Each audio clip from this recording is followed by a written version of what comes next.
Madam, ಮನೆಯ support ಬಗ್ಗೆ ನೀವು ಮಾತಾಡ್ತಾ ಇದ್ರಿ. ಮನೆಯ ಸಪೋರ್ಟ್ ಇಲ್ಲದೆ ಈ ಪಾತ್ರವೂ ಇಲ್ಲ. ನೀವು ಇಷ್ಟೆಲ್ಲ ಯೋಚನೆ, ನಿರ್ಧಾರ, ಕೆಲಸ ಬಿಡೋ ನಿರ್ಧಾರ, ಕೆಲಸದಿಂದ ತೆಗೆದಾಕಿದ್ರೆ ಐ ಟಿ ಫೀಲ್ಡಲ್ಲಿ ಇವಾಗ ಹೌದು. ಕೆಲಸನೇ ಬಿಟ್ಬಿಟ್ಟಿದ್ದೀರಾ ನೀವೀಗ. ನೀವೇನ್ ಫೈರ್ ಮಾಡೋದು, ನಾನೇ ನಿನ್ ಫೈರ್ ಮಾಡ್ತೀನಿ. ಮುಂಚೆನೆ ರಾಯರ್ ಕರ್ಸ್ಕೊಂಡ್ಬಿಟ್ಟಿದ್ದಾರೆ ನನ್ನ, ಸೇಫ್ ಆಗಿ ಇಲ್ಲಿಗೆ ಬಂದ್ಬಿಡು ಅಂತ. ಐ ಟಿ ಆಗಿ ಅಥವಾ ಕಲಾವಿದೆಯಾಗಿ ಇರೋ ವ್ಯತ್ಯಾಸಗಳು ಹೇಳಿ. ಐ ಟಿಯಲ್ಲಿ ನಮಗೆ ಮೊನೋಟನಿ, ಇದೇ ಥರ ವರ್ಕ್ ಮಾಡಬೇಕು, ಇಷ್ಟೇ ವರ್ಕ್ ಮಾಡಬೇಕು. ಅಲ್ಲಿ ಕ್ರಿಯೇಟಿವ್ ಫ್ರೀಡಮ್ ಅನ್ನೋದು ಆ ಥರ ಅಷ್ಟೊಂದು ಇರಲ್ಲ.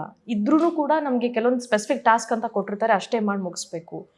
ಇಲ್ಲಿ ಆ ಥರ ಅಲ್ಲ, ಕಲಾವಿದರಿಗೆ ಅನುಭವ ಮಾಡುವಂಥ ಒಂದು ಅವಕಾಶ ಇರುತ್ತೆ, ಬೇರೆ ಬೇರೆ ಥರ ಅನುಭವಗಳಾಗತ್ತೆ, ಖುಷಿ, ನಗು, ನವರಸಗಳನ್ನ ಅನುಭವಿಸುವಂಥ ಒಂದು ಅವಕಾಶ ಇರುತ್ತೆ. ಅಲ್ಲೆಲ್ಲ ಇಲ್ಲ, ಸುಮ್ಮನೆ ಎ ಸಿ ಕೆಳಗಡೆ ಕೂತ್ಕೋತೀವಿ, ವರ್ಕ್ ಮಾಡ್ತೀವಿ, ಬರ್ತೀವಿ.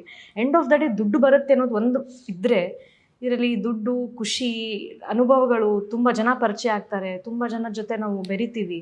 ಸೊ ಆ ಥರ ಅನುಭವ ಜಾಸ್ತಿ ಇದೆ. ತುಂಬ ಬೇರೆ ಬೇರೆ ಕಡೆ ಹೋಗ್ತೀವಿ. ಇಲ್ಲಿ ಒಂದೇ ಕಾನ್ಸ್ಟೆಂಟ್, ಅದೇ ಆಫೀಸು, ಅದೇ ಮನೆ, ಅದೇ 4 ಗೋಡೆ. ಸೊ ಇಟ್ ಈಸ್ ಲಿಟಲ್ ಮೊನೋಟನಿ ಅನ್ಸುತ್ತೆ ನನಗೆ. ಒಂದು ಸಿನಿಮಾದಲ್ಲಿ ನೀವು ಆಗಲೇ 5 ದಿವಸ ಆ್ಯಕ್ಟಿಂಗ್ ಮಾಡಿದ್ರಿ ಅನ್ನೋದು. ಬಟ್ ಈಗ ರಾಯರ್ ಸೀರೀಸಲ್ಲಿ ನೀವು ಸುಮಾರು ಒಂದು 100 ದಿವಸ ಕೆಲಸ ಮಾಡಿದ್ದೀರಿ. ಆಗಿದೆ ಸರ್. ಎಸ್. ಈ 100 ದಿವಸವೂ ಒಂದು ಅನುಭವ. ಈಗ ಎಲ್ಲ ಕೂತ್ಕೊಂಡು ಕಂಪ್ಯೂಟರ್ ಕೂತ್ಕೊಂಡು, ಮನೇಲಿ ಕೂತ್ಕೊಂಡು, ನೀನು ಯಾವುದೋ ದೇಶದ ಬಗ್ಗೆ, ಯಾವುದೋ ಒಂದು ವಿಚಾರದ ಬಗ್ಗೆ ಐ ಟಿಯಲ್ಲಿ ಡಿಕೋಡ್ ಎನ್ಕೋಡ್ ಮಾಡೋದು ಬೇರೆ ವಿಷಯ. ಬಟ್ ನೀವು ಆ ಜಾಗಕ್ಕೆ ಹೋಗಿ ಡಿಕೋಡ್ ಎನ್ಕೋಡ್ ಮಾಡಬೇಕಲ್ಲ. ಈಗ ಆ ಅನುಭವದಲ್ಲಿ ಯಾವುದಾದ್ರೂ ವಿಶೇಷ ದಿನಗಳು ನೆನೆಸ್ಕೊಳ್ಳೋದಾದ್ರೆ? ಪ್ರತಿದಿನವೂ ವಿಶೇಷನೇ ನನಗೆ. Every acting it self is ಒಂದು ಹೊಸ ಅನುಭವ ಕೊಡುತ್ತೆ ನನಗಲ್ಲಿ.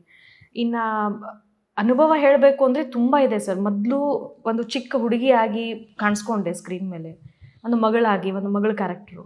ಅದಾದಮೇಲೆ ಹೆಂಡತಿಯಾಗಿ, ತಿಮ್ಮಣ್ಣ ಭಟ್ರ ಹೆಂಡತಿಯಾಗಿ ಕಾಣಿಸ್ಕೊಂಡೆ. ಆಮೇಲೆ ತಾಯಿಯಾಗಿ ಕಾಣಿಸ್ಕೊಂಡೆ. ಒಂದಲ್ಲ 3 ಜನ ಮಕ್ಕಳು ನನಗೆ. 3 ಜನ ಮಕ್ಕಳು ತಾಯಿಯಾಗಿ ಕಾಣಿಸ್ಕೊಂಡೆ. ಹಾಗೆ ಸೀತಕ್ಕನಿಗೆ ಒಂದು ಒಳ್ಳೆ ಒಂದು ಸಂಗಾತಿಯಾಗಿ, ಒಂದು ಫ್ರೆಂಡಾಗಿ, ಇನ್ಫ್ಯಾಕ್ಟ್ ಫ್ರೆಂಡಾಗಿ ಕಾಣಿಸ್ಕೊಂಡೆ. ಆಮೇಲೆ ಅಳಿಯಂದ್ರಿಗೆ ಅತ್ತೆಯಾಗಿ ಕಾಣಿಸ್ಕೊಂಡೆ. So different variety of roles play ಮಾಡೋಕ್ಕೆ ಸಿಕ್ತು ಇಲ್ಲಿ.